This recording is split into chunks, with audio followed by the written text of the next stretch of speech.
Hey guys, welcome to another episode of Crypto at the Ferrum Roundtable. I'm Tom from the marketing team here at Ferrum Network. And please welcome Michael, who's the founder of The Chain, probably the best recruitment agency in the crypto space. Hey, Michael. Hey, Tom, you're too nice. I don't think I am, actually, because I'm also the reason, you're the reason that I'm actually here at Ferrum. So probably not, probably not. No, definitely. It was a pleasure. It was a pleasure working with you. Nice. I'm super happy about that. So let's just dive right in. Michael, can you introduce yourself? Tell us, a bit of your background, and if you could also introduce of The Chain. Yeah, definitely, of course. So I'm Michael from Liverpool. As some people may notice the accent, it's quite a strong one. But yeah, so we run a recruitment agency called Off The Chain. We kind of cut our teeth within the data science field in New York for a long time. And, working with those types of candidates, it kind of, led us to crypto in some ways. Personally, I went down the whole rabbit hole in about 2016, 17. You don't come out, do you? It's just infinite learning. And, it became a real passion of mine. And, I'm forever spending all my time podcasting, Medium articles, you name it. I'm in there deep diving. So about 2 years ago, we decided to pivot the business and, essentially go all in on crypto, if you like. And to be honest, we've not looked back. It's been fantastic. Just my conversations and my days, just honestly, every day is amazing. I'm speaking to some of the most innovative founders in the space, some incredibly talented people, all working towards a very same main goal of, decentralizing everything. And I absolutely love it. We focus primarily on, technology roles, marketing and product. I think they're, the three main areas of focus that we see in the crypto space. Product tends to come a little bit later when the company's of a decent size. But, we're honest recruiters in the space. We're not the type who want all of your jobs, but, if we put our name above the door, we'll definitely do our best to deliver. Nice, super cool. And can you, because you know what, I think that it would be really good to have this interview in like two different parts. The first one, a couple of questions regarding recruitment from the project's actually point of view, and then in the second part we can actually focus on regular people, community members, when they actually want to land a job in crypto. So first of all, how is it different, in terms of recruitment and like HR kind of thing, how is it different in a crypto space compared to any other industry? Honest to God, it's a breath of fresh air. It's just everything about it, honestly. It's just the people. It's the people. When we were working in the data science field in New York, it was very corporate. It was hard to, speak with candidates. It was hard to speak with companies. And the crypto space, I think it's just like, it's the strongest community that I've ever known. It's just, everyone's so nice, gets on. It's all for the end goal, as I mentioned. And, it just makes life much easier. I started, in the crypto space, and I was coming onto Zooms, and, I thought I'll put on a shirt and stuff, and I'm meeting people who are in a hoodie, and, it's just, but then they're the most innovative, smartest people you've ever met in your life. So it's, first of all, I'd like to say, it's a complete breath of fresh air all round. We're absolutely loving being in the space. As for candidates, recruiting in the space, it is tough. It's a tough market, very, very niche. These candidates, especially some of these devs, the developers, they hide in these hard to find areas and communities. And have you ever tried finding people out of a Discord channel? It's definitely challenging, but there's also, it's a very candidate market driven at the moment. Most candidates are getting 3 to 4 opportunities on the desk. So it's hard for companies to really differentiate, and also for a recruiter to differentiate as well. We try our best to, really become specialist in the area. And, if you ask the right questions in recruitment, you're in a great position to become a real like kind of a knowledge powerhouse, and it's just about building those relationships, less transactional. Recruitment's often very transactional. It's pitching jobs. Stop it. Let's make friends. That's what we're here for. Let's make relationships. Let's get to know one another. Let's nurture candidates over 3 to 6 months. I'm going to stay here for a long, long time. I'm in no rush to move candidates right now. It's when it's right for them. And, that's what's important. And just, having a good, open and honest approach to it, I always say. Cool. That's great. And you've actually mentioned a couple very interesting points. And yeah, because it is quite difficult. It is quite difficult because crypto space is not like, it's incredibly inclusive, and it's all about relationships with people and the trust that you build as well. Over time. But like you said, people, especially like people, developers, right? They do tend to get a lot of opportunities and a lot of messages, not just on Discord, like on LinkedIn as well. Yeah. Like, to be completely honest, I don't. Yeah, like I get them as well. And I turn them down because I'm happy where I am. But what do the companies, what do the crypto projects, what they do to attract those top talents? What can they do to attract them even, better? Well, the recruiter in me would say contact us, but I'll leave that one out. No, I think first of all, it starts very much with what I call your shop front. If someone's coming to your shop, what do they want to see? What's nice, so it's having a good job description, nice format to it, enough information, handoffs to the pitch deck, the white paper, the website, anything to give them a solid understanding of what you're about, what your mission is, what the culture is there at the business. So I always start with that. And I think you need that right. Candidates, as you said, they get hit in the air with 10, 20 messages a week. Possibly I'm under-egging that. But, we need to start differentiating. We need them to be able to pull out the information quickly, succinctly, and decide whether they're interested or not very, very quickly. So I think that's always a good point to start. And another point is that you should not always be recruiting, but you should always be interviewing. As a company in the Web3 space, you're likely going through your stages of funding or your launches and things like that. You never know when, and you never know who you might meet. It's important to have a consistency of a strong pipeline coming through, because at the end of the day, top talent, it takes a while to nurture them. You couldn't come to us and say, I need an absolute rock star of a Solidity dev tomorrow. It's practically impossible. So it's about always having those conversations, and you never know where it might lead. It leads into other areas. Maybe there's collaboration you can do together and things like that. So I also like to touch on, I think I take my hat off to companies who manage to do a good job at it. But, building culture in a Web3 remote company, it's a hell of a challenge, and it starts with the recruitment process, in my opinion. And it's about having a good process for candidates, a good candidate journey. We outline the goals, we outline the mission, everything that they need to, succeed in that first time. Like your onboarding process with Ferrum have absolutely got it perfect from what I've seen. Short goals, 30, 60, 90 days, solid onboarding process. Even onboarding in groups, I'm a big fan of that. It builds a smaller culture within the main culture between, a group of new starters and things like just all things that you can be doing to, attract, retain, and essentially get them in through the door and signed on.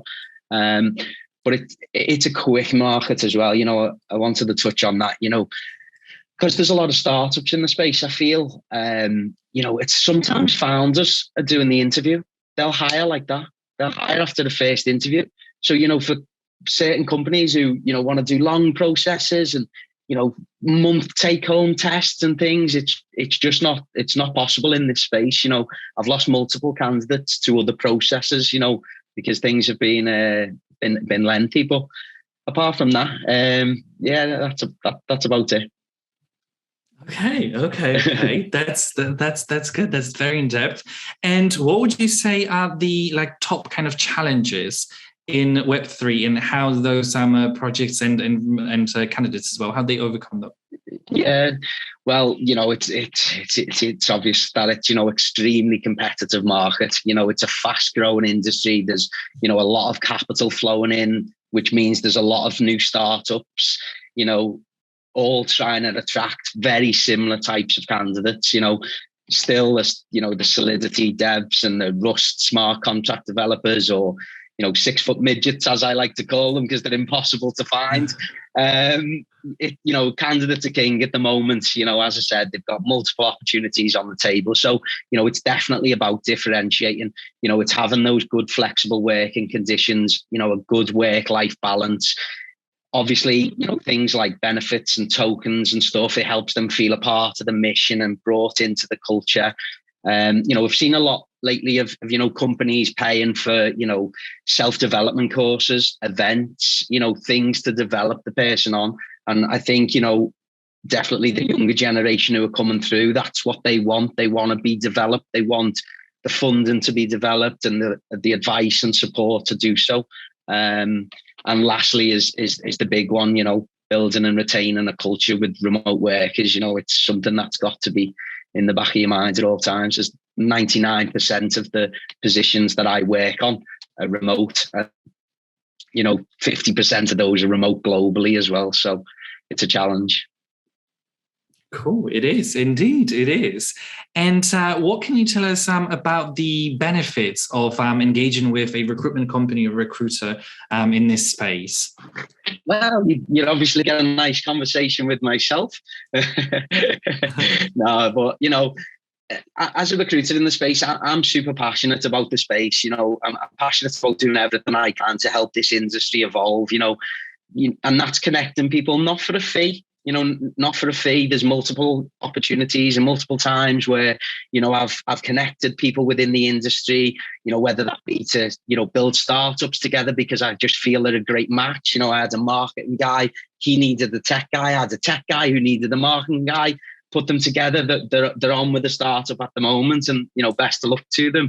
Ordering services, freelance marketing, content writers. At the end of the day, all I do all day, every day is reach out, engage with all of the talent in the space, whether that be founders, whether it be CEOs at that level, or whether it be, developers, marketers such as yourself. And, with that, we get we build a lot of relationships and have a really good network. So always good to, have a recruiter friend who, might be able to point you in the right direction of what you need. Benefits as well, it's a tough market out there, to recruit for yourself. It is very tough. It takes time. It takes time to nurture these candidates, and companies should be really planning ahead of time as well, 4 to 8 weeks ahead in order to get top talent, because, you've got things like notice periods, negotiations. It just always takes longer than you think, even though, we are in a fast paced industry. But so, yeah. Yeah, and the space is constantly changing, and I do, I do think that what you've said at the beginning as well regarding the relationships, both with the projects and with the candidates as well, they can take you a long way, because that's what it's all about. I believe in crypto. It is all about relationships and the trust.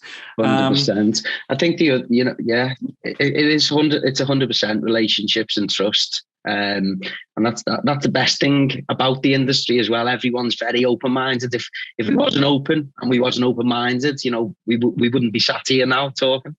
Yeah, that's 100% true. 100%. And I get a lot of my clients will reach out and, they may not be looking to recruit for 3 to 6 months to 12 months, but maybe they want to know what the recruitment industry is like. Maybe they want to help with planning for the budget and, what type of salaries are we seeing, benchmarking exercises, if they're thinking about which chain to build on, well, what's the talent pool for developers like for that chain? These are things that need thinking about from the start. And, we like to be involved right at the start and grow with companies as well. Yeah, because who can actually know better what's going on in the industry outside of those, projects that are on different networks, that they focus on their own products and their services. They don't see the full picture of the market, of what's actually happening in the market. And, like now I'm thinking about it. Yeah, you're right. It's the recruitment agency, it's the recruiter that knows exactly what's happening, what kind of opportunities different people, different candidates are actually looking for. From both sides, what do crypto projects, what they actually need, who they're looking for, what's becoming very popular. And we're going to actually get to those trends later on as well, because I do have some questions regarding that. But now moving forward, just with some questions for the candidates, right? So I can see not just at Ferrum, I follow some of the projects as well, and I'm on the Telegram channels. And every now and then I actually see people, just community members, just asking like, oh, how can I work for you? How can I work? I do this, I do that. Who do I reach out to? And it's become very public that people are really interested in landing a job in crypto. With Ferrum, it's the same, maybe not on every day, maybe not on a daily basis, but every couple of days I see in this chat, I see people asking how they can reach out to someone who, to interview, where they can send their resumes. So what tips you'd give to someone looking for a job in crypto? Yeah, it can be tough, if they're not in the industry specifically already, they're wanting to come over from Web 2 into Web 3. It can be tough, and it is a challenge. But, in terms of, again, shop front, you got to have that CV, your resume. It's got to be right. It's, I'd say 2 pages as a maximum, please. I've read some that are 15 and it's not nice. Although very important, I'm sure, but, save that for later down the process. We need to be short and sharp. What's important, be very clear in terms of your font and your colors you're using, nice clear headings. I like to see, 4 or 5 headings max, profile, work experience, tech stack if it's relevant, education, and then some references as well. That's always nice and important to get in, someone to back up what you've done, ideally either an ex-colleague or someone you've worked for, even if it's in the Web 2 space, someone who'll vouch for you. And then I think it's very important to have, hands-offs, such as your LinkedIn, your GitHub, maybe your Twitter if you're active on there, or, wherever you're active, and wherever someone can get a feel for you both professionally and personally as well. Is always a great way to start. And I must say, I know you're a marketer, Tom, but your CV was fantastic. Thank you. Oh, wow. I think you had a little team working on that for you. No, honestly, I don't know. Do you know what? Actually, I remember once, and it was back like in Web 2, it was probably like in Web 1. But basically, I was working in London. I was at uni. It was like 10 years ago, right? And I was doing my PR and marketing communications course at one of the universities. And I was working part-time as a waiter. And I remember like there was a lot of people coming in for like interviews, and all this kind of stuff. And once, I don't know why, it was before the GDPR kind of era, but someone actually left a CV, and it was really good. And I can't remember, it was like a senior kind of management position. This guy was definitely going after, because he had a lot of experience. But it was like probably 30 years worth of experience in like management positions and management roles. And it was all in like 2 pages. And that's when it hit me, and I was like, you know what, like, with time, you obviously get more experience. You work on different projects, you work with different companies. And it's so important to keep it all very clear and very concise, all the information. It just needs to be a nutshell. And I think that people forget about that a lot. I think that people do forget, and I think people want to impress, the potential employers with, all the experience and skill set and everything. But it can just be like, you can't make it dull. You need to make it quite fun and exciting. No, I agree, definitely. Them first impressions go a hell of a long way, that's for sure. And then, proactively searching for a job, a little bit less about the CV and resume and more about, someone looking for a job in the crypto space, kind of, what can they do? It's about researching the companies you're applying for firstly. Find where does your skill set suit in this market? Find those companies, find companies similar to them. If it's DeFi, if you're great at Solidity, go and find all the DeFi projects, keep where you're applying to similar.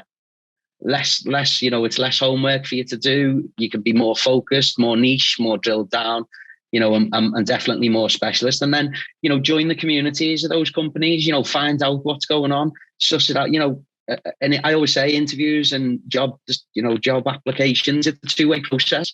It's an opportunity for the candidate to find out about the company just as much as it is for the company to find out about the candidate. So you'll find that out from Telegram and Discord groups, getting involved in those, start contributing to DAOs. There's plenty of open source projects out there. Companies love it when someone's been, contributing towards DAOs and things like that. And there's even, bounty type companies set up now where, companies are putting bounties out for work. Get involved in those and definitely document everything you do on GitHub. That's important. Everything you're working on should be on there, whether it's side projects, personal projects, get everything on there. And the last little handoff I'd probably say is, pick a Web3 technology, whether it be Solidity, Rust, React, Node.js, whatever it is, that suits your Web2 experience and just become a master at it quickly. Yeah, that makes so much sense. And yeah, because you just mentioned, all the little niches in crypto, different aspects of crypto, not just from the tech kind of point of view, but, there's, like you said as well, DeFi, you've got metaverse, right? You've got, you've got NFTs. There's just so many things. So many. Honestly, and who knows what's going to happen next, like 2-3 months, 6 months, even a year, like there's so many things that can just like emerge suddenly. Yeah.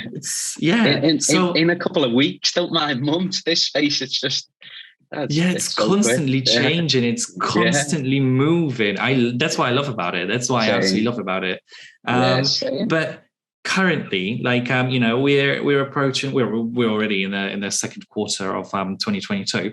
But what can you tell us this year so far, and your personal opinion from what what you've already observed? What skills those crypto projects, those companies, they actually look for currently, and what would be, like, in your opinion, the future trends in crypto?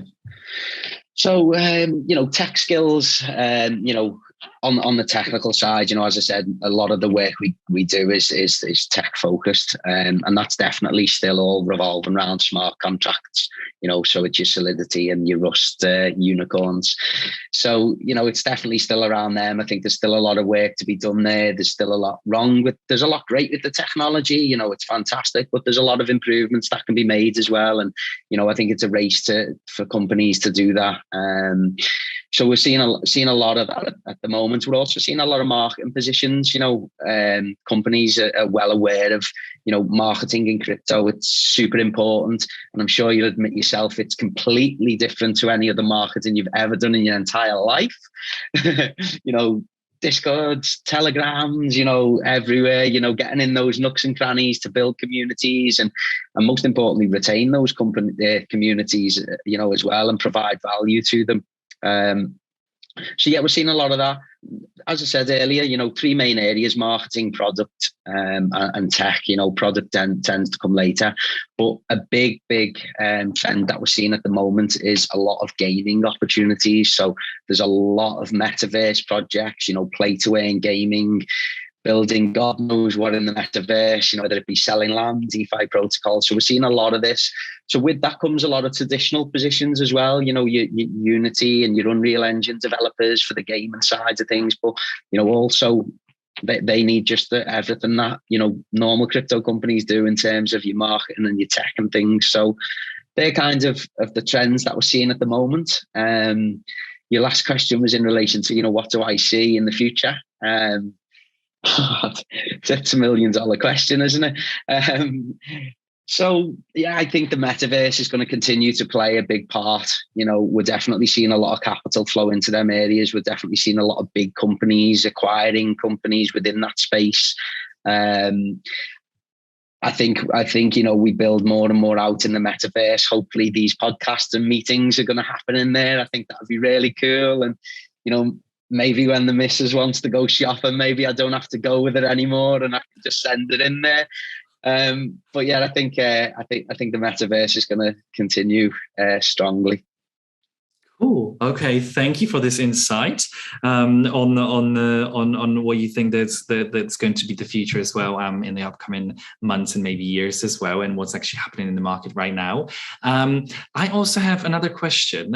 Just popped into my mind, to be honest. It's it's a brand new space, right? Crypto. Yeah. And like even with my personal experience, I was for years I've been actually quite passionate about crypto, but I didn't feel like there was enough opportunities, or I didn't feel that there was enough maybe awareness in terms of my my expertise, right? Marketing. Yeah. Obviously, technology was probably technology side was slightly different, because those projects started to work on themselves. People started to work on those. They had to build products. They had to build this technology, and there was no need for marketing, right? But right now, those projects actually emerge and, they go into the market, they have the solutions like Ferrum. Ferrum has the product suite. There's plenty of services that we offer to other projects as well. And community members, obviously, because we do have a lot of things for them as well. But this is all working now. And there's obviously more projects that do have working products as well. But there's also a lot of different projects that are still in the kind of building phase, and they don't need to have a full team of literally different departments, right? Different teams that work on certain aspects. But what I wanted to ask you is, what would you tell people when they currently work in like 9-to-5 jobs, right? They may be they might be skilled in their own areas, but what would you say? What would be important to have this, like, to successfully do this transition from Web 2 and like actually 9-to-5 to actually remote Web 3?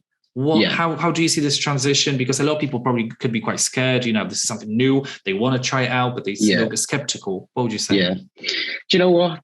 Right now, at this time, information is just so available. If you'd asked me the same question 3-4 years ago, it would have been a hell of a different answer. But now there's so much content out there. So I think it's important that people go through the learning curve firstly.